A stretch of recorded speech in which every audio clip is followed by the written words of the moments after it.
You have no idea what this life really is. It's dangerous. My father was a soldier, and this is who I am. It is not for you. Things that you never thought you were capable of, you can never come back from. Whoever you thought you were, that dies. You got game. What?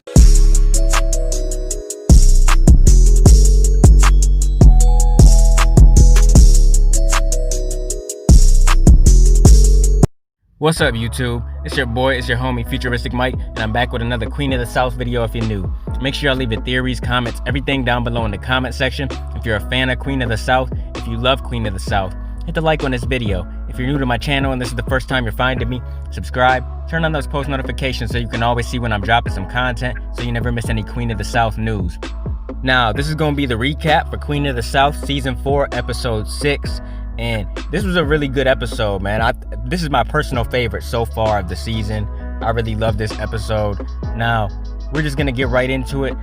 The episode starts off showing Birdie in the morgue, man. She's just laid out, and it's very unfortunate that she had to die. She got brought into this life. You know, Teresa's not living the most carefree life. She's living this dangerous life, and Birdie got caught up in it. She was only the bartender, but she ended up having to pay in the end, all because of Dumas. And Teresa's just sitting there looking through the glass like, damn, if only I could have prevented this. Maybe I should have sent her on her way. This is what Teresa's probably thinking. Like, you know, I should have sent her somewhere else. I should have sent her to a different bar to work for somebody else, because now she got caught up in the life and now she's dead. And then it shows Teresa looking at herself in the glass. You know how it always shows Teresa seeing herself in the white suit or whatever, like who she's becoming and everything. And she's just looking at herself like, is this life really worth it? Like, I'm living this life, man, and it's putting people I care about in danger. So then it shows Pote and Teresa show up to Javier's house. And, you know, he's with some girl. And this girl turns out to be Boas's fiance. So Javier is dating this woman now, and her name is Amelia. And basically Pote and Teresa come there like, man, what are you doing? Like, you're messing up. Where were you at? We're at war and everything, and you're just missing. You're nowhere to be found. Javier's just been messing up. You know, he killed the judge's nephew, and then he disappears with Boas to go dispose of the bodies. And now he's just hiding out at houses and stuff, and he's not doing no type of work in the organization. So Teresa's basically like, you know, you need to come with me. We got business to take care of. And then Amelia's just looking over the balcony upstairs, and she's wondering what's going on. You know, she knows what type of life Boas is involved in because she was married to Boas, so she knows exactly what's going on. But it seems like she doesn't want to be involved in that life anymore. Then it shows Teresa and Kellyanne, and they're talking to each other, and Kellyanne is like, I'm sorry about your bartender Birdie. And this is good to see right here because, you know, Teresa and Kellyanne weren't on the best of terms because, you know, Teresa wanted Kellyanne dead. When Kellyanne came back, it wasn't too good for her, so it's nice seeing these two talk because I like Kellyanne. And then Tony comes in the room and he's like, man, I'm glad you're okay. I heard some stuff happened. You know, I'm just glad you're all right. And then it shows Dumas's men. You know, they're staking out Javier and everything. They're watching Javier. They call up Dumas and he tells them pretty much to go and blast Javier. You know, Dumas wants all of Teresa's men to pay. He wants all of them to die. And then it keeps flashing back and forth between Teresa and Tony and then Dumas's men. Teresa's basically talking to Tony like, you can't just disappear like that. Because in the last episode, he took that gun and disappeared. But yeah, she's basically just saying you can't disappear like that. I told your mom I'd look after you, and that's what I need to do. And then it flashes over to Dumas's men, and they're following Javier, and he tricked them, man. He really tricked them. He pulled up into this little parking garage at the top or whatever, and he disappeared. And they start shooting up his motorcycle in this car and everything. They think he's in it. And then they missed him. They didn't get him. And then it shows Javier coming up to the car, and he puts this dude out of his misery because they pretty much shot this car up and shot this dude up, and now this dude's suffering. So Javier has no choice but to kill this dude, so he shoots him in the head. Let me get back to Birdie real quick. You know, I think Birdie was chosen because she was an easy target, and Dumas wanted to make Teresa and her people suffer. You know, Birdie was just taking out the garbage when they jumped her and they stabbed her. They stabbed her and then left her to die because they wanted to hurt Teresa, which they succeeded in doing. Teresa knew Birdie was harmless, and so she blames herself for what happened to a friend. There's not a lot of people that Teresa can call friends in this business. You know, Birdie was one of them. She's new in this season. She just came on in season 4, but Teresa considered her a friend. And luckily, the other friend is Pote and also King George, but King George is no longer around. And once he finds out about Birdie, man, he's gonna go crazy because, you know, he was digging him some Birdie. Now, I'm pretty sure Teresa used Javier to trap Dumas's men because she knew Dumas was gonna be coming after them. So she used Javier to do this. You know, Birdie needed to be avenged. And so Teresa and Javier trapped Dumas's men. They want justice for Birdie, and I don't blame them, man. Even though Birdie was just the bartender, she could have been part of this business eventually. I know it's dangerous and everything, but she seemed like a very loyal person, and I'm just mad they killed her off. Now, Teresa turned the tables on Dumas. You know, he wasn't expecting this, or maybe he really did think he killed Javier. I don't know. She lured them into an ambush and killed everyone. She also left the bodies behind as a message for Dumas. She wanted Dumas to know that she could keep going until everyone from his side was dead, and that scared him. His own people were scared as well because they reached out to the judge, and Judge Lafayette intervened. He told Teresa to lay off now. He said Dumas only got his revenge because technically she drew blood first, and so Teresa agreed with him. That's only up to a point though that she agreed with him. Teresa said she would choose peace as long as Dumas did the same. The judge said he would talk to Dumas, and he never did. Of course he never did, man, because Judge bitch-ass Lafayette, he just does his own thing and he doesn't care about anyone else, man. He's a snake. He never once tried to stop Dumas because he wanted Dumas to continue.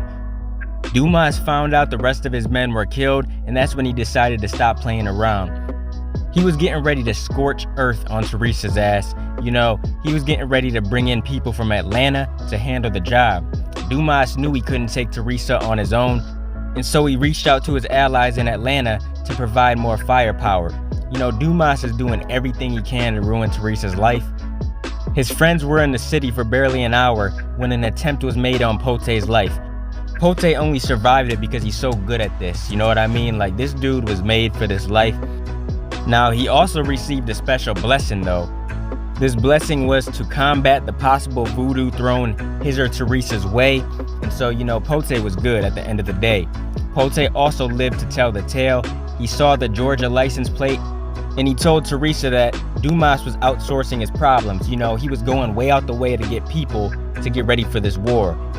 So at this point, Teresa knew that an all-out war would destroy everything. Teresa tried to call her men, and it turned out they were all being arrested by the judge's corrupted officers. It didn't make much sense at first, but that's when she realized that the judge was trying to force her into accepting his deal. The one he made before, you know, in a couple episodes ago. Judge Lafayette demanded 10% of her business for protection, and Teresa hadn't wanted to agree to this. She ended up being left without men, so she had no choice. You know, all her men got locked up. She called him back, and she agreed to sign over her business. She had a man watching the judge, and so that's how she found out he had a spy amongst Dumas's men. The spy had been informing on both of them. He was the one that told the judge about Teresa's coke business, and that's what led to the war between the two sides. Teresa thought Dumas betrayed her trust, so she called off a deal. Dumas's men shot up her distillery in retaliation. Teresa then thought he may have kidnapped her men, so she killed one of his. Bobby dies accidentally, and that's how it led to so much bloodshed. It's just been an all-out war. They needed to put an end to it, and so Teresa exposed the rat to Dumas. Now, Dumas had no reason at all to listen to Teresa. It was this one common enemy that brought them both together. Teresa also said that she was sorry about Bobby and provided money for Bobby's family. Teresa wanted to show that she knew she crossed the line. What she did was a lot towards making up for it, and so it's the fact that she changed her mind about working together that sealed the deal. Teresa showed Dumas that the judge was playing both of them. She told Dumas that the judge was playing both of them against each other. It was nothing new to them because it was a slave owner's mentality, and they've both dealt with their fair share of racism. You know, of course, Marcel's gonna get his racism in life.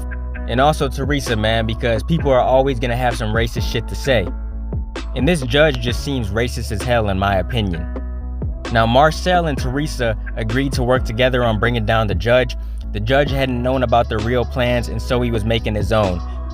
The judge was going to use Teresa for all the money he could get, and when she ran out, that's when he'll let her be arrested. You know, he was trying to build a prison in New Orleans so he could put all the drug dealers in there. And so both sides were slowly putting everything into place for what came next. Dumas and Teresa, they were working on their plan to take this crooked ass judge down, and this dude deserves it, man. I'm so sick of this dude. Now, Pote, meanwhile, thought it was safe to talk, and so he told to Kellyanne about his past, but Tony heard something he shouldn't have, and now he knows he can't trust Pote. He heard that Pote was actually the one responsible for killing his father. If you guys remember in season 1, episode 1, Pote was actually the one that came to Tony's house, Brenda and Tony's house, and he's the one that shot Chino, if you guys remember. And it's crazy, man, because Pote hasn't always been on Teresa's side. He was working for Epifanio at one point in time. You know, he was a loyal soldier to Epifanio. And then he decided at the end of season 1 he didn't want to work for him no more, and then he came to Teresa's side. But yeah, he's actually the one responsible for killing Tony's father, and Tony found that out at the end of the episode. And so, you know, I think Tony's going to be real pissed off about this. I'm pretty sure he's going to try to do something about it. We're just going to have to wait and see. But overall, man, this was a real solid episode. I thought it was really good. I'm glad Teresa and Marcel squashed the beef because I was getting sick of them beefing. It's going to be interesting to see them work together now in the future. I just can't wait. But it was a solid episode, man. It was really good. This show is phenomenal. It just keeps getting better and better. I really can't wait for the next season. But I'll be continuing to bring y'all more Queen of the South content in the future. If you guys want to donate to the channel to help support the channel, I got links in the description to do so. Make sure you guys like, comment, and subscribe, and smash that notification bell so you can never miss a video. I'm gonna get out of here, y'all. It's your boy Futuristic Mike, and I'll talk to you on the next one. I'm out. Peace.